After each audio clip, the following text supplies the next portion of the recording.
क्या नारे लगाए जाते रहे आम आदमी पार्टी के द्वारा अभी तक। जेल का ताला टूटेगा, सत्येंद्र जैन छूटेगा। जेल का ताला टूटेगा, मनीष सिसोदिया छूटेगा। और जेल का ताला टूटेगा, अरविंद केजरीवाल छूटेगा। तो वो तारीख है 10 मई।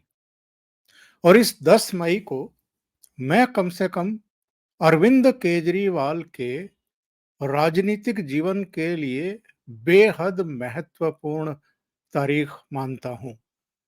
कोई और इसमें अचानक कोण पैदा नहीं हुआ या कोई नाटकीय घटनाक्रम पैदा नहीं हुआ। तो 10 मई को तय हो जाएगा कि अरविंद केजरीवाल बहुत लंबे समय के लिए अंदर रहने वाले हैं या चुनाव प्रचार के लिए बाहर आने वाले हैं। क्योंकि सुप्रीम कोर्ट की जो 2 सदस्यीय पीठ सुनवाई कर रही है उनके मामले की, जस्टिस खन्ना और जस्टिस दत्ता की, उसने तो ईडी से लेकर के और कानून के जितने जानकार हैं और जो इस तरह के तमाम केसों की विवेचना भी करते रहे हैं, प्रत्यक्षदर्शी भी रहे हैं, मीमांसा भी करते रहे हैं, उन सब के लिए सोचने समझने के लिए बहुत बड़ी सामग्री दे दी है।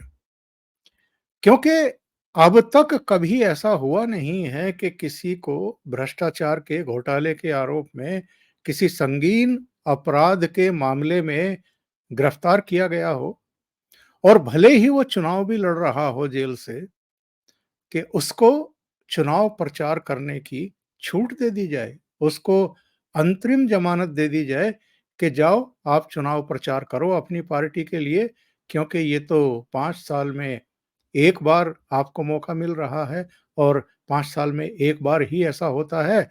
और आप चूंकि किसी राज्य विशेष के मुख्यमंत्री भी हैं, तो इसलिए आपका तो प्रचार का हक बनता है। कुछ कुछ इसी तरह की बातें सुप्रीम कोर्ट के द्वारा कही गई थी 7 मई को।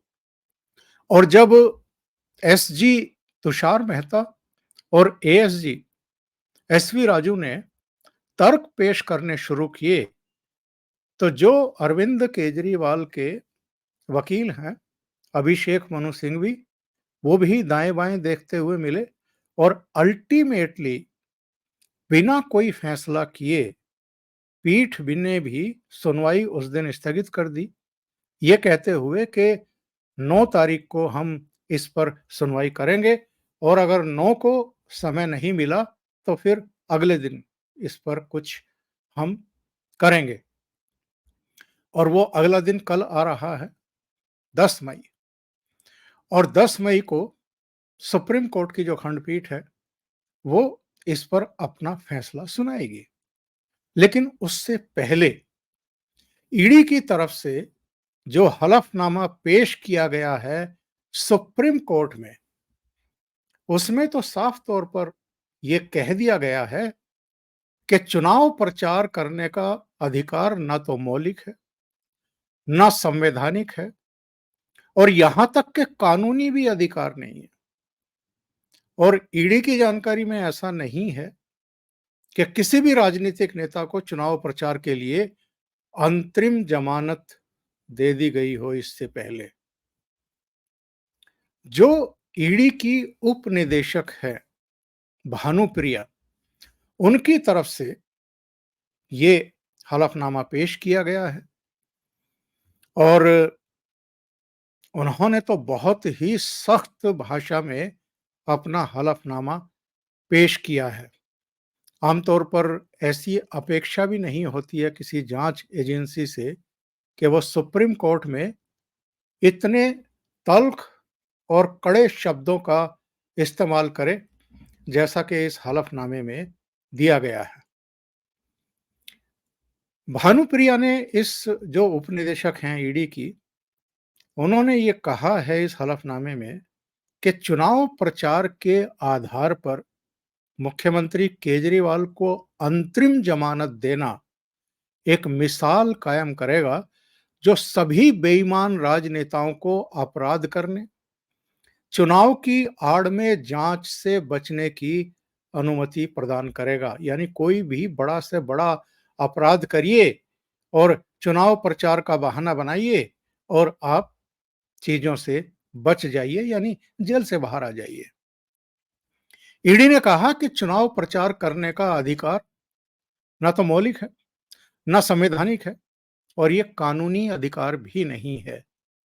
ईडी की जानकारी में ऐसा नहीं है कि अब तक किसी को चुनाव प्रचार के लिए अंतरिम जमानत दी गई हो, भले ही वो चुनाव भी क्यों ना लड़ रहा हो। करीब 123 चुनाव हो चुके हैं। हम पिछले 3 वर्षों से हैं और यदि चुनाव प्रचार के लिए अंतरिम जमानत दी जानी है, तो किसी भी राजनेता को गिरफ्तार ही नहीं किया जा सकता है और न्यायिक हिरासत में नहीं रखा जा सकता, क्योंकि पूरे वर्ष चुनाव होते हैं।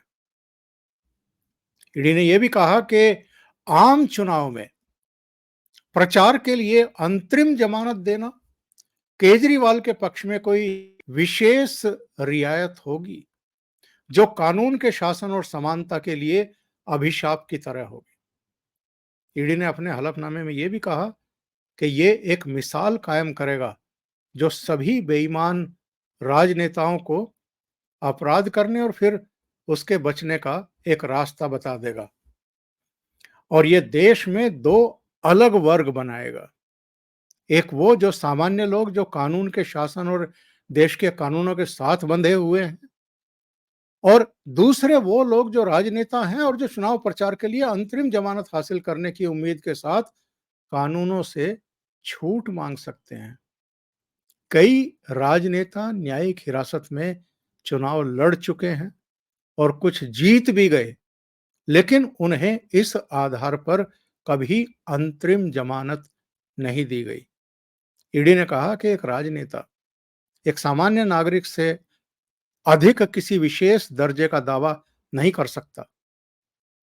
समन से बचने के लिए केजरीवाल ने 5 राज्यों में विधानसभा चुनाव का भी बहाना बनाया था और ये तो संभवतः पहले ही समन जब जारी किया गया था अक्टूबर 2023 में, और शायद 2 या 3 नवंबर को उनको तलब किया था एजेंसी ने, ईडी ने, कि आप आइए। तो उस समय जो है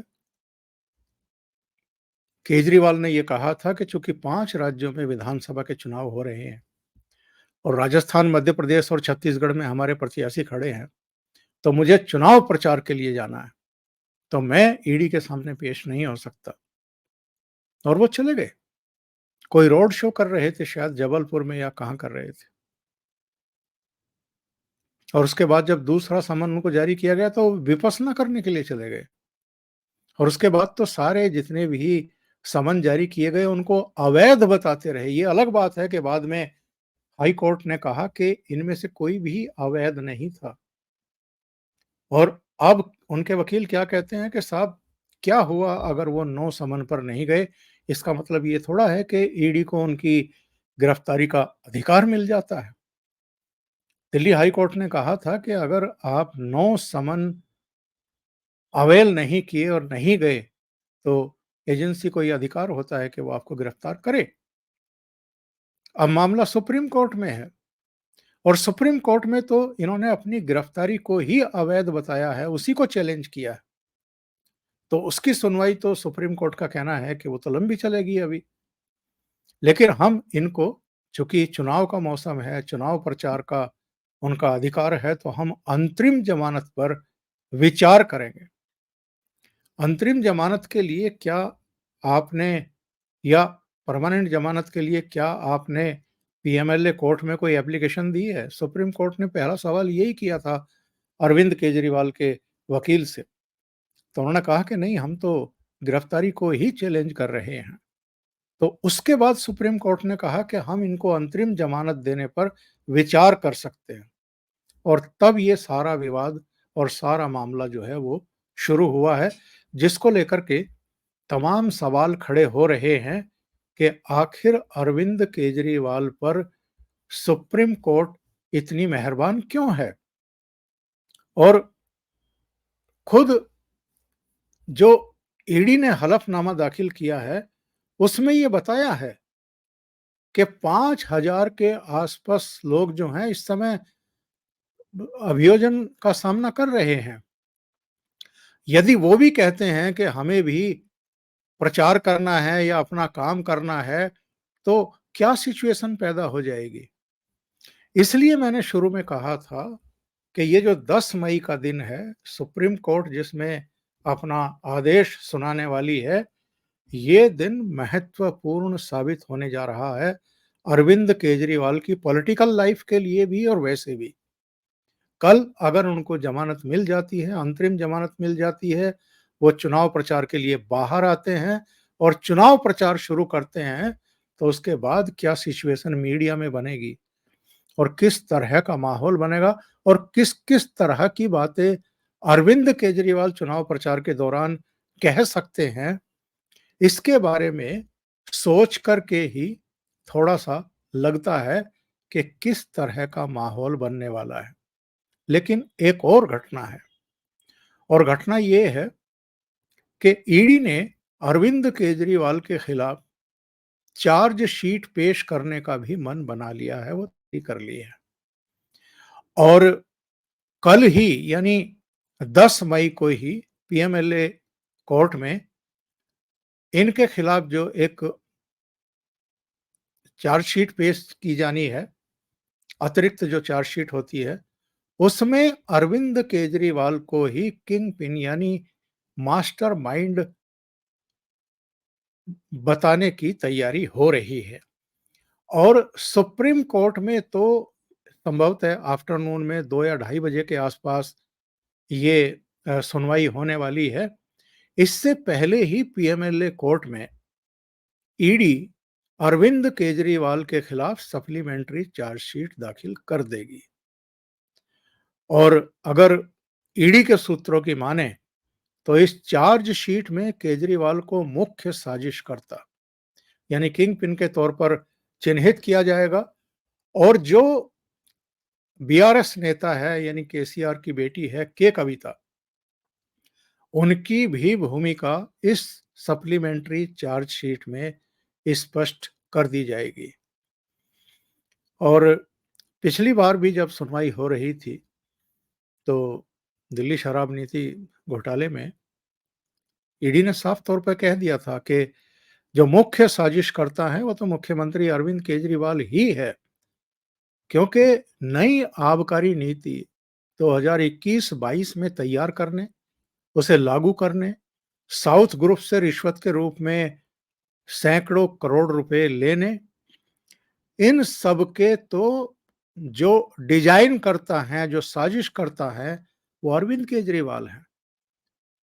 और एसवी राजू जो अ, अतिरिक्त सॉलिसिटर जनरल है, उन्होंने साफ तौर पर यह कहा था कि 100 करोड़ रुपए की मांग की गई साउथ ग्रुप से, इसके पूरे सबूत उन लोगों के पास में हैं। और उन्होंने ये बात सुप्रीम कोर्ट में भी कही है कि हमारे पास सारे उसके सबूत हैं और हम ट्रायल कोर्ट में जब ये सारा मामला शुरू होगा तो वो सारे सबूत उसके सामने रख देंगे। और जो मीडिया रिपोर्ट आ रही है उसके अनुसार भी ईडी अपनी चार्जशीट में कल अरविंद केजरीवाल को ही नामित करने वाली है कि यही मुख्य साजिशकर्ता थे। और इसके बाद क्या सिचुएशन बनेगी, और चूंकि हलफनामा आज ही पेश कर दिया गया है सुप्रीम कोर्ट में, ये जो चार्जशीट पेश होगी सप्लीमेंट्री जिसमें अरविंद केजरीवाल को मुख्य साजिशकर्ता बताया जाएगा, इसकी भी जानकारी सुप्रीम कोर्ट को कल दी जाएगी। इसके बाद देखते हैं कि सुप्रीम कोर्ट अरविंद केजरीवाल की किस्मत का क्या फैसला करेगा, यानी जेल का ताला टूटेगा उनके लिए या अरविंद केजरीवाल का सपना टूटेगा। आपको क्या लगता है? बहुत बहुत धन्यवाद आपका जुड़ने के लिए। और अभी तक अगर आपने ये चैनल सब्सक्राइब नहीं किया है तो सब्सक्राइब जरूर कर लें और साथ में लगे बेल आइकॉन को जरूर दबा दें ताकि आगे आने वाले वीडियो और उनके नोटिफिकेशन आप तक पहुंचते रहें। बहुत बहुत धन्यवाद। नमस्कार।